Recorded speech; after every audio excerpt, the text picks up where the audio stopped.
Guys, हर कोई चाहता है कि उसे कोई ऐसा सीक्रेट मिल जाए जिससे कुछ सालों तक काम करने के बाद पूरी लाइफ ऐसो आराम में कटे। अगर आप भी मानते हो कि ऐसा पॉसिबल ही नहीं है तो आप गलत हैं। ऐसा बिल्कुल पॉसिबल है। इसके लिए आपको अपने माइंड को ओपन रखना होगा और इन्वेस्टमेंट के पुराने घिसे पिटे तरीकों को छोड़कर मार्केट में सुपर हिट कंटेम्प्रेरी मेथड्स को अपनाना होगा। Then you will get definitely financial freedom, और वो भी अपनी यंग एज में। अब आप सोच रहे होंगे ऐसा कौन सा मेथड हो सकता है? तो गाइज, इसे हम एक रियल स्टोरी के थ्रू आसान भाषा में समझते हैं। ये कहानी है इन्वेस्टर और ऑथर ग्रांट सेबेटेरियर की। ग्रांट भी हमारी और आपकी तरह मिडिल क्लास फैमिली से ही आते थे। उन्होंने भी वही सब किया जो आज हम करते हैं, यानी अपना कॉलेज खत्म किया और जॉब करना शुरू कर दिया।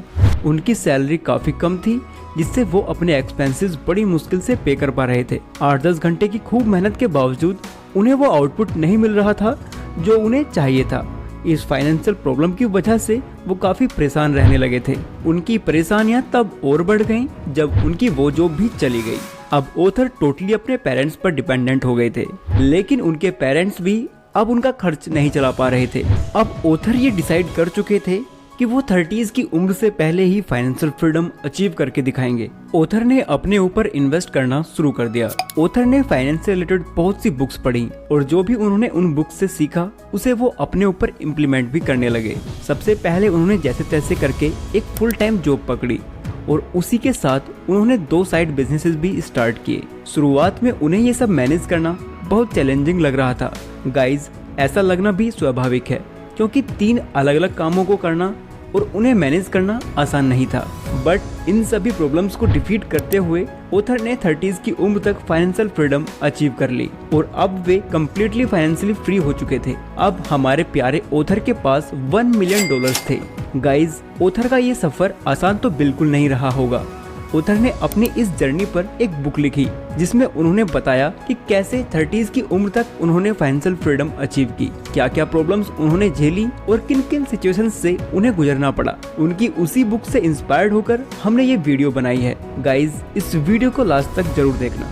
ग्रांट बताते हैं फाइनेंशियली फ्री होने के लिए हमें 7 अलग अलग स्टेजेस से होकर गुजरना पड़ता है, जिसमें से फर्स्ट स्टेज है क्लियरिटी, यानी आपको ये पता होना चाहिए कि आपकी करंट फाइनेंशियल कंडीशन कैसी है और आपको फाइनेंशियली फ्री होने के लिए किस स्टेज तक पहुंचना है।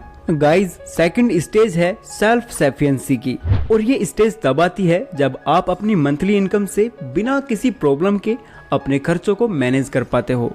और अब आते हैं थर्ड स्टेज पर। इस स्टेज को कहते हैं सेल्फ ब्रीथिंग रूम। ये वो स्टेज है जहां पर आप कम्प्लीटली अपनी सैलरी पर डिपेंडेंट नहीं हो। अगर आपकी सैलरी 1 या 2 हफ्ते लेट भी हो जाती है तो भी आपको कोई खास फर्क नहीं पड़ेगा, आप उसको मैनेज कर लोगे। फोर्थ स्टेज आती है स्टेबिलिटी, यानी जब आपके पास इतनी वेल्थ हो जाती है कि आप 6 महीने या उससे ज्यादा बिना कुछ काम किए सरवाइव कर सकते हो, तब ये स्टेज आती है। फिफ्थ स्टेज है फ्लेक्सिबिलिटी। यहाँ पर आप और थोड़ा एडवांस लेवल तक पहुँच जाते हैं, यानी इस स्टेज में आपके ऊपर ना तो कोई लोन है और ना ही कोई बर्डन, और साथ ही आपके पास इतनी वेल्थ है कि आप अपने 1 साल जितने एक्सपेंसेस की वेल्थ को इन्वेस्ट कर चुके होते हैं। ये इन्वेस्टमेंट ऐसी होती है जो टाइम के साथ साथ बढ़ती रहती है और टाइम आने पर इसे आप यूज भी कर पाते हैं। 6th स्टेज है फाइनेंशियल फ्रीडम। ये वो स्टेज है जहां पहुंचकर हर कोई इंसान एक अच्छी लाइफ जी सकता है और वो हर चीज वो कर सकता है जो वो करना चाहता था। यानी इसमें आपको ये ऑप्शन भी मिल जाता है कि आप बिना काम किए सिर्फ अपने इन्वेस्टमेंट से ही अपने खर्चों को मैनेज कर सकते हैं। 7th स्टेज है अबेंडेंस ऑफ मनी, यानी इस स्टेज पर आकर आप इतने वेल्दी हो जाते हो कि आपको फिर कभी पैसे कमाने के बारे में सोचना भी नहीं पड़ता और आपकी आने वाली जनरेशन्स भी एक अच्छी लाइफ जी पाती है। लेकिन गाइज, अब मेन क्वेश्चन आता है, हम कैसे इन स्टेजेस को अचीव कर सकते हैं? तो गाइज, इस वीडियो में हम आपको बताएंगे कैसे आप step by step in stages को पार कर सकते हो और कैसे आप जल्द से जल्द फाइनेंशियल फ्रीडम अचीव कर सकते हैं। तो इसलिए इस वीडियो को पेशेंसली देखते रहना। फर्स्ट पॉइंट है decide how much money you need. Guys, जैसे ऑथर ने 30s की एज में $1 मिलियन कमा लिए थे, जो कि ऑथर की नजर में भी एक बहुत बड़ी रकम थी, लेकिन फिर भी वो पूरी उम्र काटने के लिए काफी नहीं थी। इसलिए ऑथर ने उसे इन्वेस्ट करने का डिसीजन लिया और ऑथर ने किया भी ऐसा ही। उन्होंने अपने $1 मिलियन को स्टॉक मार्केट में इन्वेस्ट कर दिया, जिससे उन्हें एनुअली 8% रिटर्न मिलता था। यानी उनके $1 मिलियन उन्हें सालाना $80,000 का प्रॉफिट बनाकर देने लगे, जो उनके मर्जी मुताबिक लाइफ जीने के लिए काफी था। लेकिन ग्रांट ने सिर्फ उतना ही पैसा खर्च किया जितना जरूरी था। उनके हिसाब से उनके प्रॉफिट का 50% ही उनके एक्सपेंसेस के लिए इनफ था, यानी सिर्फ $40,000, और बाकी बचे $40,000 को वो वापस से इन्वेस्ट करते रहे।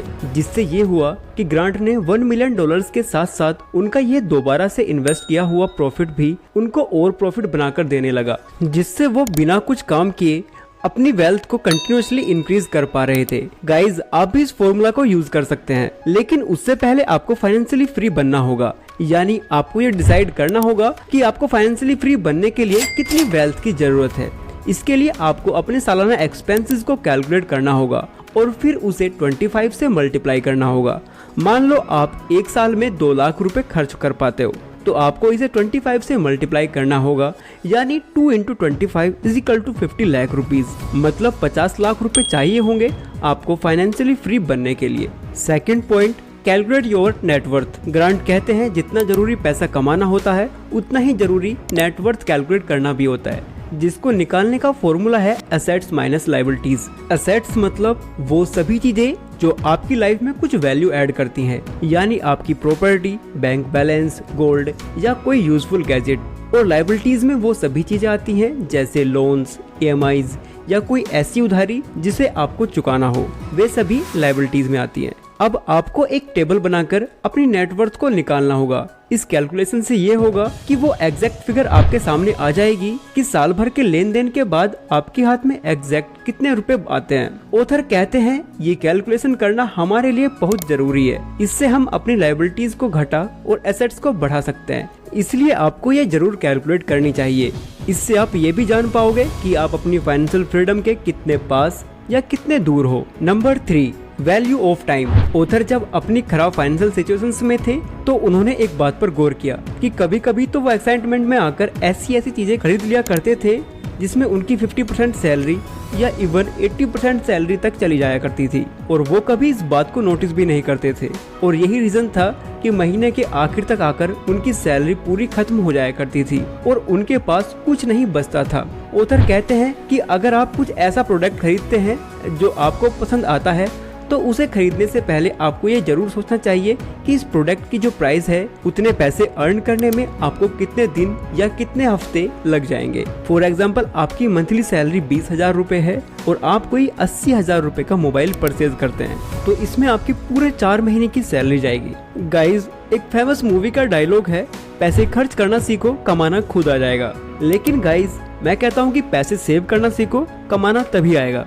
गाइज, मैं ये बिल्कुल नहीं बोल रहा आप अपने पसंद की चीजें मत खरीदें, बल्कि दिल खोलकर खरीदो, बशर्ते वो प्रोडक्ट आपकी सैलरी का 20% या मैक्स 30% से ज्यादा नहीं होना चाहिए, क्योंकि आपको फाइनेंशियल फ्रीडम अचीव करने में उतना ही ज्यादा समय लगेगा। अगर आप हमेशा ही अपनी सैलरी से ज्यादा खर्च करोगे तो आप EMIs और उधारी में फंसकर रह जाओगे। Number 4, do side hustle. Guys, author कहते हैं हमें मल्टीपल इनकम सोर्सेज जनरेट करने चाहिए, जैसा कि ऑथर ने भी किया था। उन्होंने अपनी जॉब के साथ साथ 2 साइड बिजनेसेस भी स्टार्ट किए, जिससे वो थोड़ा बिजी हो गए और वो अपने पैसों को अच्छे से मैनेज कर पा रहे थे, और धीरे धीरे उनका बिजनेस ग्रो हुआ और वो उससे उतना कमाने लगे जितना कि वो अपनी जॉब से भी नहीं कमा पा रहे थे। Number 5, invest intelligently. गाइज, अगर आप कोई जॉब करते हैं और साथ में कोई साइड बिजनेस भी करते हैं तो उससे आने वाला ये पैसा आपको फाइनेंशियली स्टेबल बना सकता है, लेकिन ये फाइनेंशियली फ्री नहीं बना सकता। अगर आपको एक्चुअल में फाइनेंशियली फ्री बनना है तो आपको इन्वेस्ट करना होगा। ऑथर ग्रांट कहते हैं कि फाइनेंशियली फ्री बनने का सिर्फ एक ही तरीका है और वो है इन्वेस्टिंग। इन्वेस्टिंग ही एकमात्र ऐसी चीज है जिसमें आप बिना कुछ किए अपने पैसे को ग्रो कर सकते हैं। इन्वेस्टिंग ही वो एकमात्र तरीका है जिसमें आप सोते हुए भी पैसा बनाते हैं, और इन्वेस्टिंग के लिए स्टॉक मार्केट बेस्ट प्लेस है। हाँ, यहाँ पर थोड़ा रिस्क जरूर है, तो इस रिस्क को कम करने के लिए आप अपने सेट को मल्टीपल प्लेसेस पर इन्वेस्ट करें, जैसे आप bonds, ETF, mutual fund, shares और FDs में इन्वेस्ट कर सकते हैं। और हमेशा याद रखें, हमें अपने इन्वेस्टमेंट को एक जगह पर ही इन्वेस्ट नहीं करना चाहिए। इसलिए ही इस तरह से आप अपने पैसों को इन्वेस्ट कर सकते हैं, जिससे लॉस होने के चांसेस काफी कम हो जाते हैं। आई होप गाइज आपको ये वीडियो और इन्फॉर्मेशन अच्छी लगी हो। अगर आपको ये वीडियो और इन्फॉर्मेशन अच्छी लगी है तो आप इस वीडियो को लाइक करें, और आप इस इन्फॉर्मेशन के लिए इस वीडियो को आउट ऑफ 10 कितने रेट करने वाले हो हमें कमेंट कर बताओ।